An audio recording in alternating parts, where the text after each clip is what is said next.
Neal, congratulations. The best Christmas present you could have asked for, right? That's what we want. Yep, 2 wins around the Christmas period is great. We've obviously got another 3 games to go before it's over the Christmas period. So it's a good start, and I know people expected us to win, thinking Maidenhead at home, but we looked at the stats and they were the 3rd best team away from home. So we was a bit like, right, okay, this is going to be harder than people probably imagine it to be. Did our homework, but we couldn't do too much work in the build-up because we had so many injuries and niggles that we really didn't know what team we could select until 12 o'clock today. There was a couple of fitness tests this morning, so we made the team, give them as much info as we could, and the boys executed it great. Yeah, give Maidenhead their credit, as you did. I mean, they've won 10 games in the league, 8 of them have been away from home. What pleased you most about the performance today? We knew that they would come with a plan. They've been playing 4-4-2 in a lot of their games, but they came with only 1 up, and we knew that they would sort of almost go man for man on us at times, and fullbacks would go tight to us. So we did sort of a load in the video analysis on sort of playing up back and throughs and getting in the spaces behind. I thought we did it really, really well. Looking at the performance as well, 2 of the players that you brought into the team today, in Sam Osborne and Christian Dennis, got on the score sheet. How much of that is a kind of fill up to your cap? It's great. I'd say to them all, and I've told them, we're going to take the squad everywhere with us over Christmas, so we're all in it together. I told them they've got to stay fit, they've got to train hard, because, we can use anybody over this period. And, I keep getting asked questions about Ozzy, as you know, and I just say to him, he's a young lad developing his game and learning, and he's doing great. He's a hard worker, but sometimes you have to find times when to play and when not to, dip him in, dip him back out. I'm delighted with him. As I always said, he's a great lad, and Deno's the same. It's a really tough call between our front 4 sometimes who gets the shirt, because all of them are doing so well. On Sam Osborne, I guess when you've got a 2 or 3 goal cushion, it is the perfect game for somebody who's learning their trade like that. But I wonder if you think that was his most probably complete all-round performance for you. Yeah, absolutely. He assisted a goal in the Chesterfield game and scored one in the Boreham Wood game, but the rest of the performance needed loads of work. Today he didn't turn the ball over in midfield areas. He was aware, again, things that we're trying to develop in training, and he had a threat to him. He got into great areas, which we work hard on, and then he chose the right pass and cross a lot of the time, which was great. So I'm delighted for him. Great goal as well.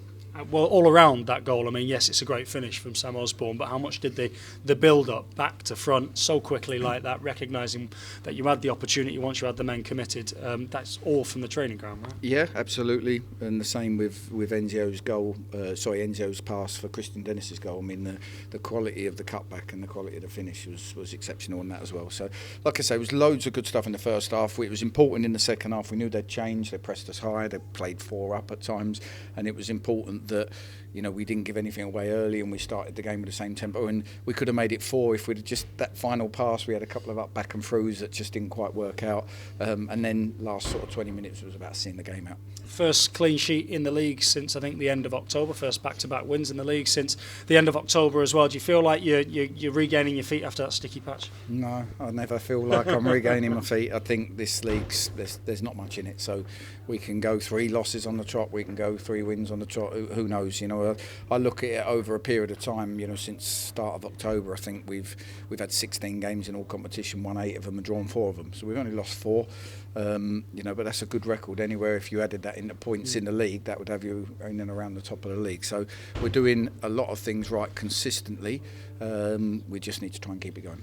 Anzio had a shadow for the first 5 minutes of the game also in Swamasea, but he managed to get away from his shadow with relative ease. It's a wonderful thing to see him when he's sprinting down the wing and beating players as well. How do you keep him doing that week in, week out? We've got to keep him fresh. He's a fast twitch fibre player, so we have to make sure that we get the training right so that he can produce. But one thing people don't see with Anzio, and I've said it before, he does a lot of defensive work. He's very aware of where he needs to be. When we're playing with 2 strikers, people like Anzio and Ozzy and Shieldsy, excuse me, they'd prefer to play in a front 3 where they can cheat a little bit, and they've got a midfield 3 behind them, so they have to do the work, and it's a testament to them that they've got the energy levels to do what they do going forward. Do you think the nature of the victory today will have an impact on what the game will turn out to be in 6 days' time at their place? No, I think different pitch. I know their home form's not been great, but different pitch. Maybe they would have learnt a little bit from the second half today and different things. But we've got to see. We don't know what bodies we're going to have. We've got 2 games in 3 days. days it's going to be tough, and then we'll see what we've got on New Year's Day. How are you going to go about the next 48 hours?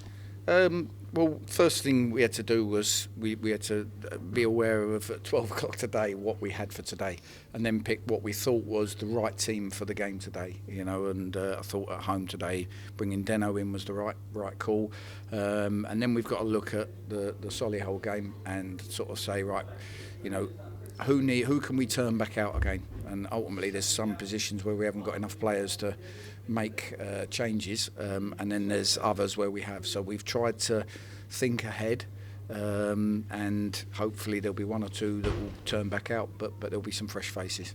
You can spot a few flecks of glitter in your stubble. Did you have a good Christmas? I did, and these people keep buying these wrapping paper with glitter on it, so I end up all over me by the time I've done it. Well done today. Thanks for your time. See you soon. Thank you. And Neal, how delighted are you with that win? It was one of them games where, although other people thought Maidenhead at home, but I was worried. I thought, right, their form away from home is going to make it difficult. The way they play, they're very up and in your face and long balls and physical. And I thought, if we don't match that, it could be a tough afternoon. We need to get the crowd on our side, and they're going to try and stifle us. And so I kind of had this feeling before the game that it was going to be really tough. And I got right into the boys before the game how tough it was going to be. And so I think the way we sort of played for 35 minutes in that first half really, really delighted me. The second goal in particular, does that underline the philosophy that you're trying to build here at Notts with the way the counter-attack, this quick switch in possession? Yeah, there's loads of things that we do. There's loads of times we do great stuff, but the final pass or the final ball doesn't quite come off.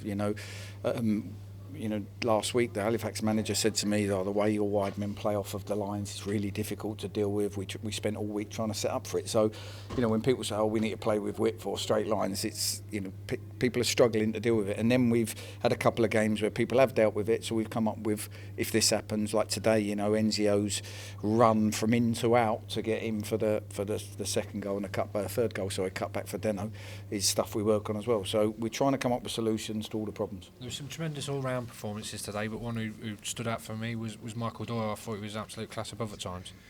Again, me and you can see all the stuff he does. Other people might see the stuff Deno does or Anzio does, but I know his worth in the team. At the moment, him and Mitch Rose have had to carry the midfield area due to injuries. So I think they both last couple of games have been excellent. We've done a bit more work on their positioning, just making sure that middle of the pitch is more solid and not open, and they've taken it on board brilliantly. Just talk about the injuries. Who dropped out today, and how many bodies are you expecting to sort of come back before the weekend? Shieldsy dropped out today. Richard Brindley, probably could have played today, but I made the judgment call that I've got total faith in Dion and Zoom and people like that. So I made the judgment call today that we'd go with Dion and Damien as fullbacks, and 2 days' time we'll have a look at who we've got and the freshness, because they're important positions for the way we play. I was going to say you bought Kyle and Mitch Rose. Was that with an eye on the weekend? That'd be very clever, wouldn't it, if that happened?